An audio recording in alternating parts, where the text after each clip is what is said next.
What's going on, guys? It's Cory, real estate guy, and we want to talk about when it's time to make that decision and time to vet out who it is that is going to walk with you through this transaction. There's a couple of different things you have to know, first off, about yourself. The first thing is, do I have any clue about what's about to happen? Do I have any clue about how this process starts, whether I'm buying or whether I'm selling? If I'm a seller, do I have a time frame in which I have to sell? Okay. And is the person that I'm going to hire capable of doing it? Does that track history show that this person can get the job done in the time that I need them to get done? Okay. It takes a little bit of time sometimes to vet them out. Now, there are 40,000+ realtors here in Houston, Texas. 40,000+. Okay.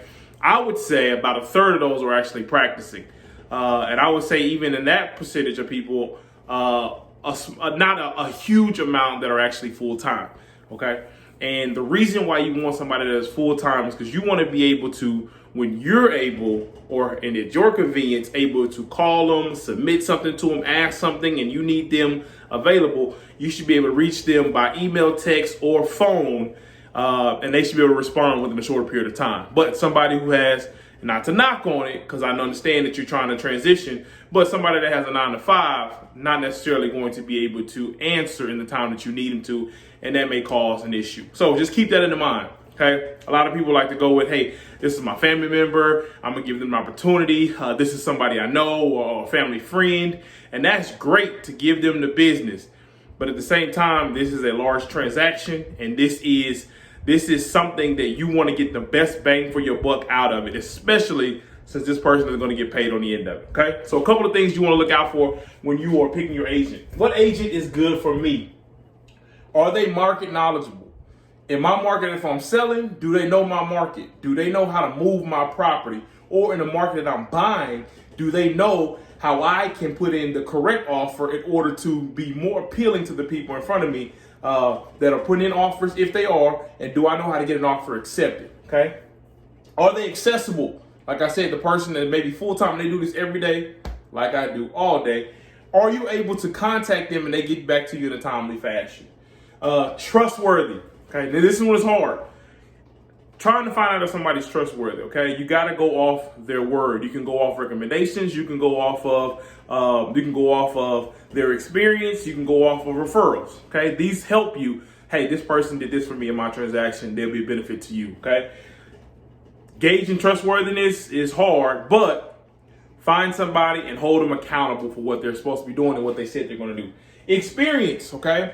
Are they experienced? Have they been in the game a short period of time? Have they been in there a long time? You know, experience in any industry goes a long way. We talked about full-time. Do they understand you? Okay. When I say they understand you, not necessarily you, although as a person, but do they understand what you are trying to get accomplished? Have you conveyed it to them and they still don't understand, or do they understand? That's important because you don't want to get to a big decision in the contract and y'all are on two different pages. So make sure they understand you, your wants, and your needs, okay? Resources. Are they resource dependable? Can you go to this person and say, for instance, you are a first-time home buyer or a first-time seller, and you don't know the different people that's going to be in a transaction, or you don't know the different things that you need in order to get this transaction completed? Do they have somebody that you can start, or at least begin to understand? Do they have a person at the title? Do they have a person, a lender that you can call? Do you need credit repair? Do they have somebody that can help you with credit repair? Do they have the resources that you need in order to carry you through a seamless transaction? Big one. Are they focused on you? Make sure they're focused on you and not the bottom line, okay? Sales prices are all over the place here in Houston, okay? Depending on what kind of house you're selling or buying, they make a certain amount of percentage off of it. Make sure that they're not focused solely on their bottom line and what they're going to be making, because in this transaction, you are the boss. You are the person that makes the final decision. Don't get steered to a neighborhood that you can't afford, okay? Don't get steered to a neighborhood that they think you may like, okay? Make sure you share fully what it is you want to do, and make sure that they're focused on your needs and your concerns and not what they're going to make at the end of it. Are they solution savvy?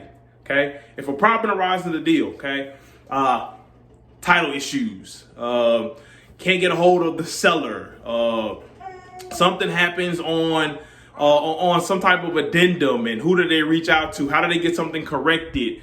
Anything that happens in the transaction, you want to make sure that they're able to like, hey, don't worry about it. I got it solved. Here's a solution. Here's a problem. Here's a solution. Solutions are always key. Not overwhelmed and organized, okay? Depending on the type of company that you go with, they have to work for a brokerage or a broker himself. You don't want to make sure they're not overwhelmed with too many clients, okay? Or if they are, that they have the necessary people in place in order to take care of you to the best of what you think their abilities should be. To make sure that they take for 100% care of you and your needs in a timely fashion, and make sure they're organized. They need to tell you when specific dates are coming up, when you need to prepare for something, when you have to pay something, when something needs to be done, corresponding with the lender and the title company as far as emails. All these things work in your favor to make sure that you have a great experience in either selling or buying your house. So there's an endless amount of things that need to be considered when picking the agent that you are going to have to walk you through that transaction, whether you're a first-time home buyer, a savvy seller, a savvy investigator, not investigator, but a savvy investor, anything that you may need, somebody that can look at that market for you and tell you, hey, these are your X's and O's in this situation, and this is where we need to go.